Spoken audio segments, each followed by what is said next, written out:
Welcome to the story room. Do not feed the animals. I've been receiving the letters for well over 50 years, although now it's more often I'll get an email, usually threatening, sometimes cordial or boastful, occasionally almost begging me to return to the small town of Fairview. A few years after they started, he began to claim to have found the little girl and described in vivid detail how he tore her to shreds. I was worried he may have been telling the truth for over a decade, until I managed to track her down in the summer of '71 and discovered she had grown into a lovely young woman residing in Kingsport. When I informed him of her safety in one of my rare replies, he responded with a 59-page long diatribe about how he was going to torture me to death. Now, after all these years, I feel I should return for one final hunt in a career in the supernatural. It would have been fitting that Fairview would be the location of my first and last encounter with the paranormal.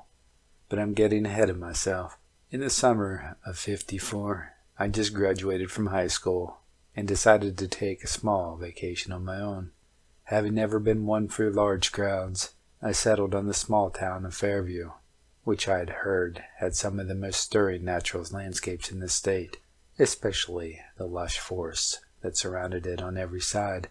I had scheduled a 2-week stay at the Fairview Coyote Inn and left that morning to enjoy a scenic drive through the countryside. When I finally arrived in town, it was almost evening, but I still took time to stop at the town limits and admire the famous sign, which had become a somewhat obscure legend in the surrounding area. The version I heard from a schoolmate said that it had been stolen from the local, now bankrupt and closed, zoo by a gang of vandals during the First World War and erected in its current position for reasons only a heavily inebriated mind could fathom.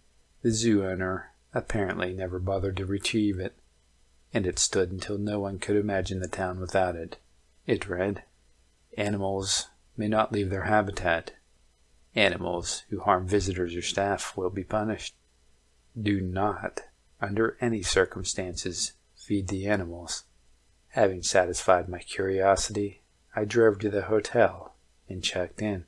The owner was extremely friendly and asked, since the porter was homesick that day, if I might go to the next room and ask the maintenance man, whom he affectionately called Old Ralph, to help me with my bags. Old Ralph was a large man, only slightly taller than average. His waist was extremely robust, and his arms were well muscled. He had white hair and a long and extremely shaggy beard. I politely asked for his assistance, and he grudgingly and silently stood and walked to the lobby to help with my bags, simply trying to make conversation on the way to my room. I remarked on the picture of a coyote on the inn's logo. He replied through clenched teeth, "It's no coyote," after which he trailed off into mumbling. He unceremoniously dumped my belongings outside my door and left without a word. I, tired from my trip, simply moved my bags inside and went to sleep. The next day I spent my time in town and exploring the woods. It was utterly remarkable how polite and friendly every person I met was. Every single one was incredibly happy to help me in any way. One man, upon being asked directions to a place which happened to be across town, happily walked me the entire distance. I thought it was unusual, but hardly alarming, and actually found I enjoyed myself in their company. When I returned for the evening, I met the family who had moved into the room next to mine. After a pleasant chat, I turned into my room and settled in to watch television. Unfortunately, the set suddenly stopped working, and I went out to fetch the repairman. The clerk in the lobby happily went to find him, and I was told to return to my room. Some minutes later, Old Ralph knocked on my door and asked irritated, "Yeah, what's the problem you got? That's so bad you need to wake me up for?" I pointed to the television, and before I could utter a word, he strode over, knocked its side with the back of his hand, and turned it on. "Works just fine," and he laughed before I could reply. A few seconds after him leaving, I heard him bump into something and began cursing loudly. I peered outside and saw him berating Mr. Jackson from the next room. Ralph was absolutely livid, practically foaming at the mouth, while hurling insults and curses. Jackson looked angry, while his wife and their child stood in the doorway, afraid. I saw that the clerk looked entirely nonplussed, bearing an expression as if to say, "Oh well, best just to ignore it and ride it out." Ralph continued his ranting for a full 5 minutes, until Jackson demanded that he stop doing this in front of his daughter. Ralph, with a new glint in his eyes, said, "What? Want me to shut up?" He then insulted his daughter. Jackson, shaking in rage, punched old Ralph square in the jaw. I was shocked, both by the display of violence, but also by Ralph's reaction. He looked like he'd just won the lottery. He was grinning from ear to ear, and laughing like a madman. He merely walked away without another word.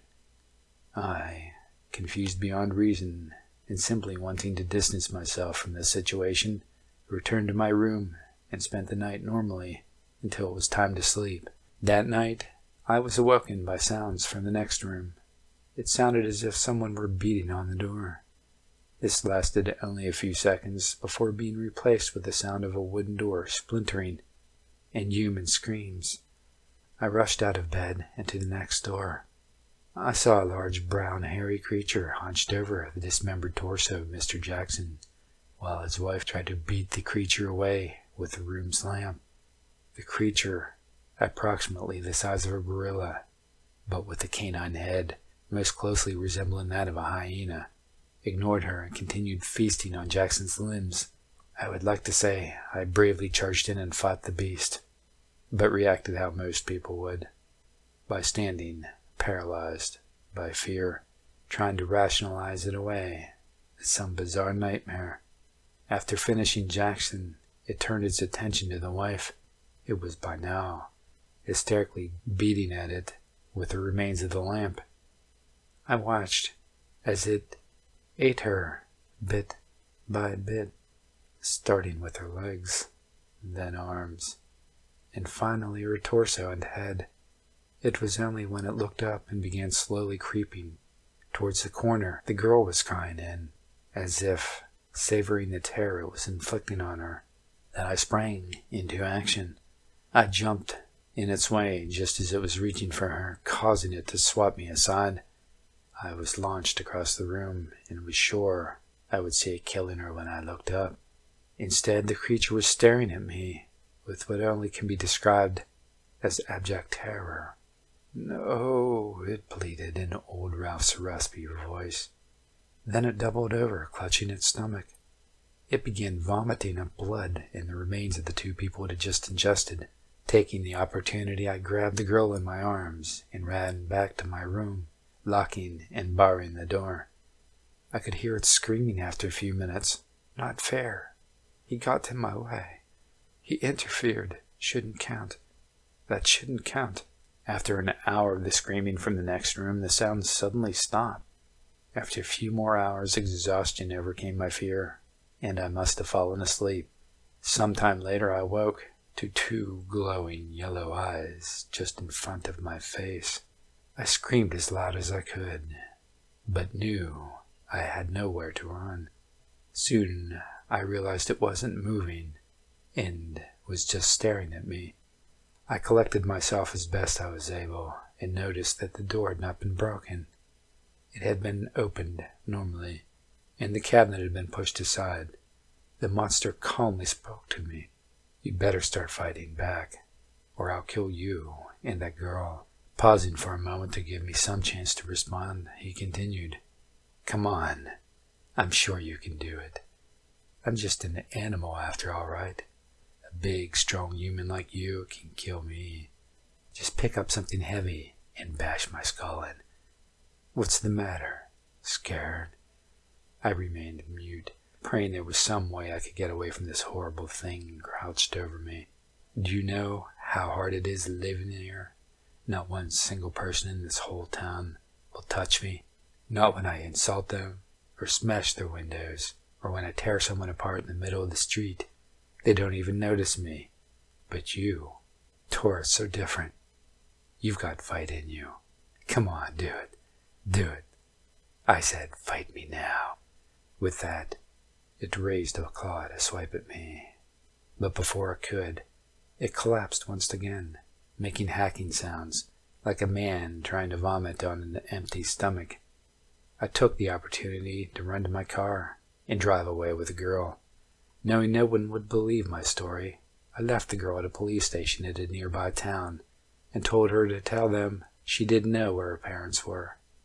I told my parents I'd been very ill and decided to cancel the vacation after 2 days.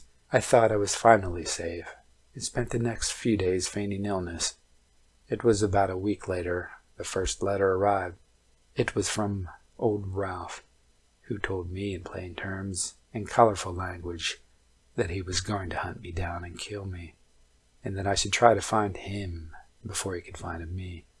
I confess, I was frightened, but I reasoned that if he could come for me, why would he have sent a letter instead of coming himself? That he has spent the last half-century harassing the one who got away, as he calls me, attests that my guess was correct. I think that after I have passed on all my knowledge of the supernatural to able apprentices, I'll make my last foray into Fairview. It will be one final mission, after which I'll either be retired or dead. I think the world as a whole should be safe either way. I know you're probably reading this. God knows you stalked me online enough to make up for your inability to do so in reality.